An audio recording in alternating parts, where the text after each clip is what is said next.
Jake, y'all are making $50 million for this on Netflix. I can't do it. You split the bet with me, 250, 250. Easy. Let's make it $1 million. Whoa. Let's make it 2. Jake. Let's make it 2. $1 million total. Yeah. Shake on it. Jake, $1 million. $2 mil?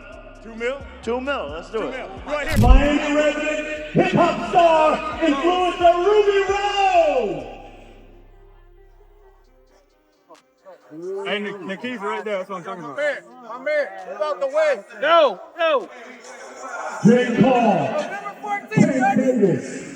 November 14th. I'm fighting Gervonta Davis on Netflix. Let's go. People think that he could actually beat me, and people think he could outbox me, and he's so powerful and this and that. That's what makes it a good fight. November 14th, Netflix. The hype just exploded. What started as fight talk turned into a high-stakes challenge when Gervonta Tank Davis put a jaw-dropping $2 million wager on the table, and Jake Paul said yes. No trash talk, no hesitation. This isn't just about bragging rights anymore. It's about a payday big enough to rattle the entire boxing world.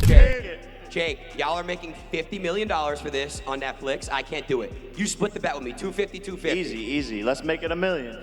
Whoa. Let's make it 2. Jake. Let's make it 2. $1 million total. Yeah. Shake on it. Jake, $1 million.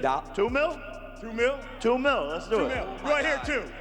2 mil. Go ahead. 2 mil. Easy work, bro. 2 mil? Oh, they're shaking lefty. 2 mil.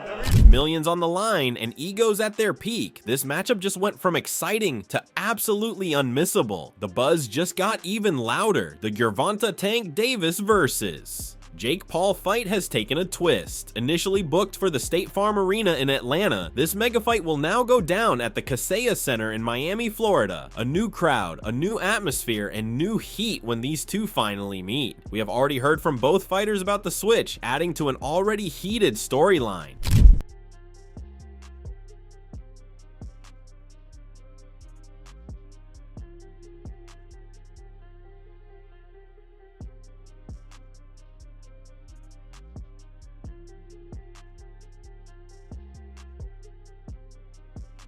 Adding on Eddie Hearn, the loudmouth British promoter and matchroom boss, has been short and sweet. He thinks this fight is useless. Hearn has never been shy about stating his feelings on exhibitions, often referring to them as empty calories for true boxing fans. Even if fighting exhibitions are Hearn's last choice, he did admit one premise was true: money talks. And with the type of money being made from this fight, he is confident the business will continue to go on. I think on one side you have to understand the business of it.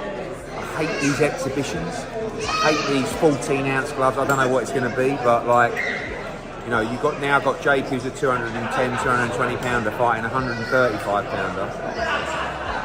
A bit weird, but at the same time, you know, I can't be a hypocrite and say, if you're Gervonta Davis and you're being offered 20, 30, 40 million, whatever the number is, and you're getting 7 or 8 to fight Lamont Roach in a 50-50, what are you going to do? But that's not the whole story here, as the last and most interesting component of the update is still coming. Before we get there, it is worth highlighting another respected opinion weighing in. Boxing journalist Keith Idek, a longtime veteran journalist of the sport, expressed deep concerns about the fight, and as he explained, whether it is a professional fight or an exhibition, the risk is real. He noted the very real weight differential between Jake Paul and Gervonta Davis. Someone like Gervonta Davis, who is an elite fighter, would know that he could never comfortably make up the difference. Not even in an exhibition, not even at the end of their careers. They're 2 weight classes apart. Idek agreed that the event would garner significant attention and draw a large audience, but the possible risks for the fighters were very serious. You can't put someone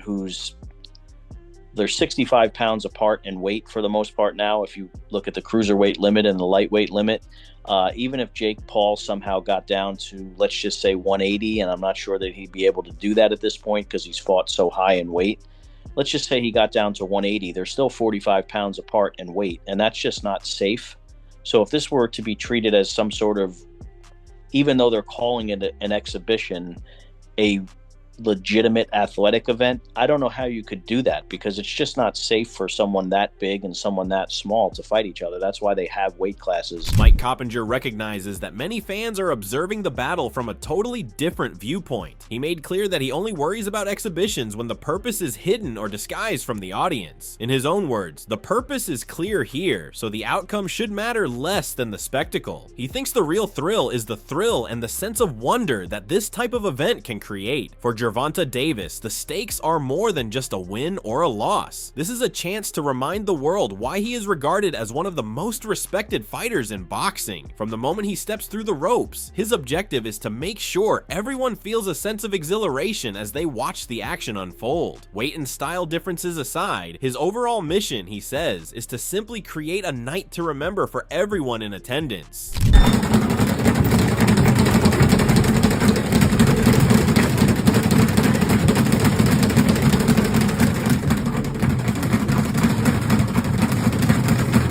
Training camp in full swing, Gervonta Davis has made it clear that he is on a mission to give fans the excitement they desire. Davis is not just preparing to win, he is planning to give the fight fans an event that the world will be talking about. On fight night, he is determined to remind everyone why he is considered among the best in boxing, giving fans the performance ability of skill and style in a memorable event.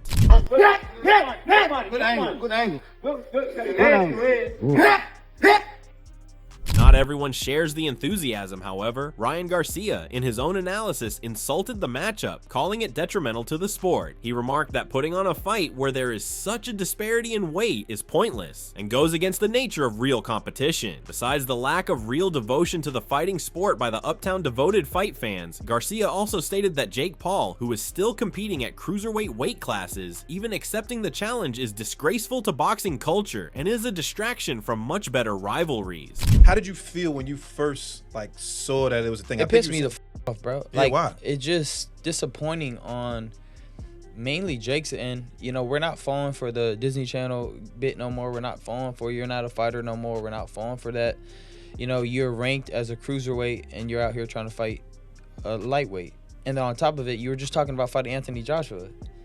That doesn't make no sense. And, you know, I just felt like it was a disgrace to boxing and kind of it was not a good move by Jake Paul. You know, I understand people saying, you know, Gervonta got to go get his money, you know, blah, blah, blah. But, we're not talking about that. We're talking about the sport. When that history is factored in, every word feels heavier. What started as an audacious promise years ago has matured into a narrative that the planet cannot ignore. This is more than talk. This is a complete examination against one of boxing's most intimidating names. They'll never give me credit until I have the world championship belt, but that's okay. It doesn't matter. You know, but belts collect dust, and what I've done in the sport is unprecedented. Never will be replicated, and done it in such a short amount of time, just getting warmed up. They're not going to give me credit, but I don't need the credit from these bozos, to be honest. The credit's in my bank account. He pointed out previously that titles and formal recognition is not what defines him. In mere years, he has created a set of accomplishments that few people in the sport were anticipating, and that mix of confidence and defiance is reigniting that hype. Across the ring, Gervonta Davis pitched back a warning with equal ferocity. His stance indicates that for him, this is not just another date on the schedule, but it is personal. The rivalry adds a piece of competition that makes the upcoming fight more than a fight, but a proclamation from two men who refuse not to be taken seriously. Anything, I'm gonna beat your and I'm gonna beat Jaden on Love ass. On my mama, I'm gonna beat both of y'all ass. On my mama. And he laughing. He know. He laughing. What are you talking about? What does he have to do with this? Let anything, you know what I'm talking about. Let anything. Nah, I don't have to say it right now. Don't worry about it. I don't gotta say it up here. Let anything happen. And I'ma show you and him. Bet. The warning slammed down like a hammer. None of the blunders would be tolerated. The very unpretentiousness of his physical presence instigated a new pressure. The atmosphere in the room thickened, heavy and laden. Each inhale felt delivered with voltage. It wasn't about the cameras or the headlines. It was about human pride and respect. The fight suddenly felt much more dangerous, much less predictable. A pressure so tangible that it could explode at a moment's notice when the bell rings. If the fighter or fighters walk that energy into the fight, Sparks won't be contained. Power. Gotta test his power. Gotta test his just everything, to be honest. I never been in the ring with Jake, so I could say a lot, but when it comes down to November the 14th, you know, I gotta be in there with him. I gotta be able to, you know, his arm reach, his size, his power, you know, the way he moving and things like that. I just gotta adapt, you know, as I fight him come November the 14th. The Tank switched to laser-focused surgical concentration, mentally, concurrency dissecting the contest's reach, size, and power, treating it like a puzzle to figure out at its earliest stage. It was obvious he didn't fear anything, only preparing for every case. November 14th was no longer simply a date, but a fighting ground awaiting the bell. And then the verbal warfare intensified. Jake Paul had already pushed all these chips into the middle, attacking Tank's image in general, and then his past. From that point on, this was no longer a stakes fight, a bout for a marquee date. It was now a personal grudge. What even started to become a marquee fight now thumped with raw and real emotion. Whatever the magnitude of the night, perhaps pushes the agenda forward. Nobody will even question whether there should be fireworks the moment someone lands the first punch. When I walk in the ring? Yeah.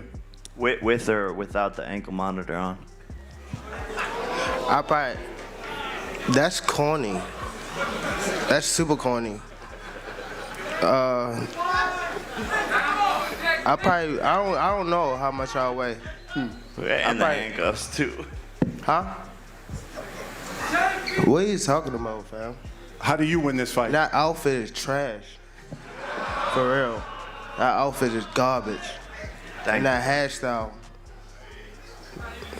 Anybody that ever rocked a mohawk is a fucking clown. We all know this.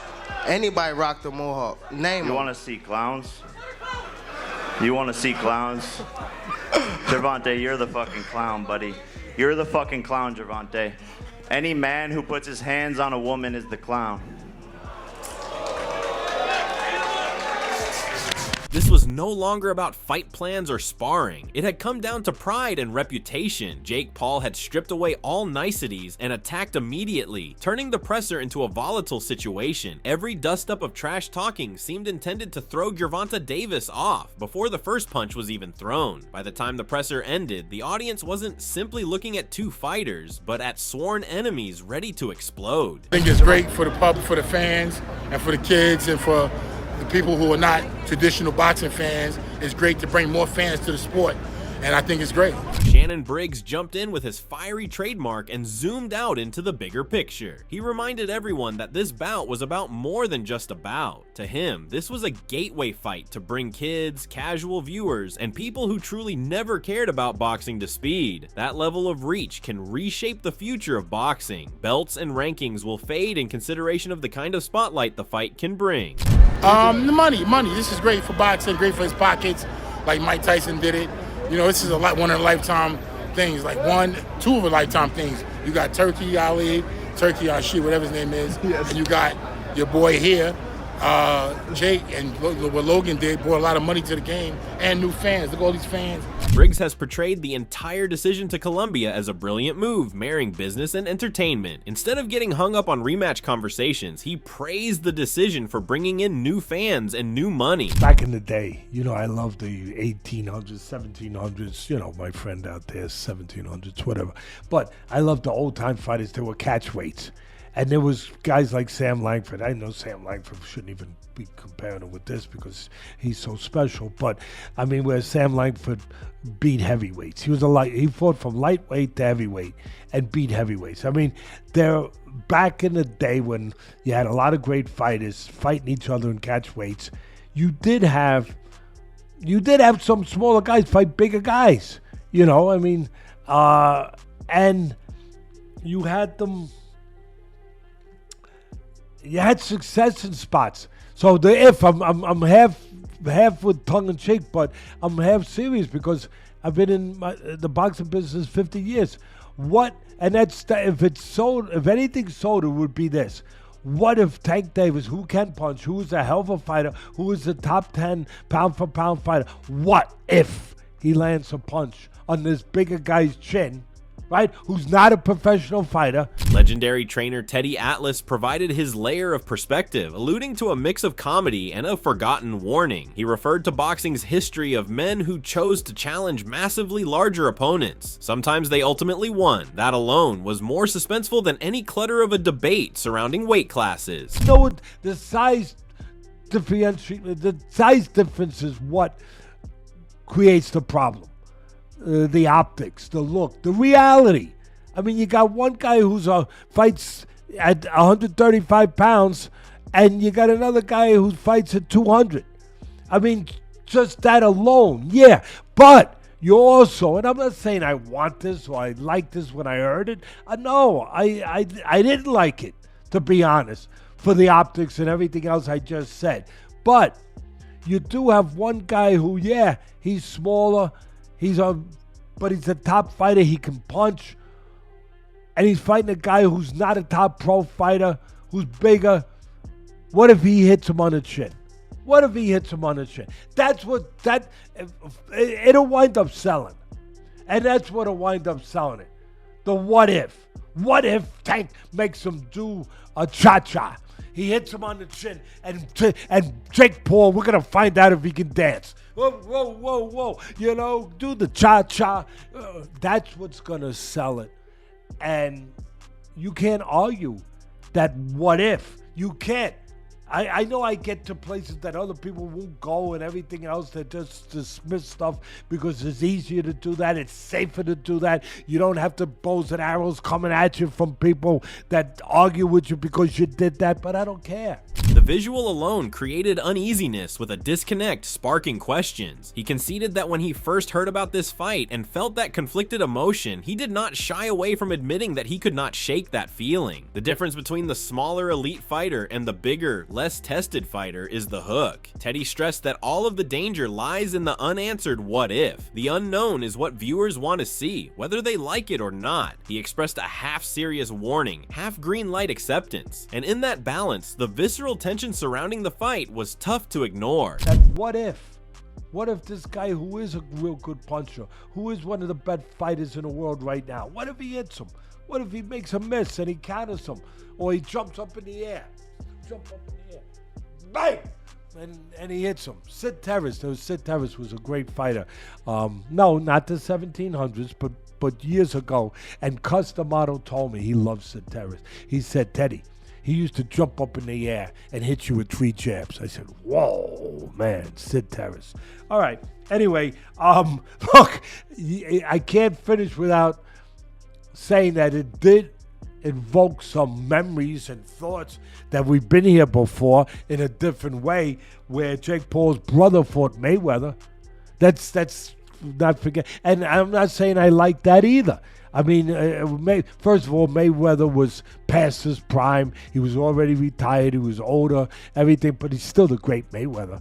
And Mayweather was fighting a guy, what was it, 50-pound difference, 60-pound difference, whatever it was. And that size made a difference. It allowed Jake Paul's brother to be in there and be able to last with a smaller man, a smaller, older, greater fighter who's mostly was concentrating on defense more than just offense. So, yeah, it's kind of like we've seen this already in that version of it, and we didn't really like it. I don't think I liked it that much, to be honest with you. He recalled stories of fighters who found a way to land punches in the most improbable spots. Ted transitioned to portray Tank as a puncher who can fight 1 second and flip the bout with a single leap or counter. He brought the picture back to Logan Paul's bout with Mayweather, another strange contrast in size and skill. The reminder claims we've been down this road before, and distaste remains after the result. In short, in essence, as the highly awaited fight between Jake Paul and Gervonta Davis draws near, do you think Jake's strength and power will be sufficient to manage Gervonta's speed and ability? Whom do you believe will emerge as the winner of this high-profile fight? Tell us your thoughts in the comments section below. We'd like to know what you think. Like and subscribe. Your support helps us tremendously. Watch for more analysis, updates, and buzz leading up to fight night.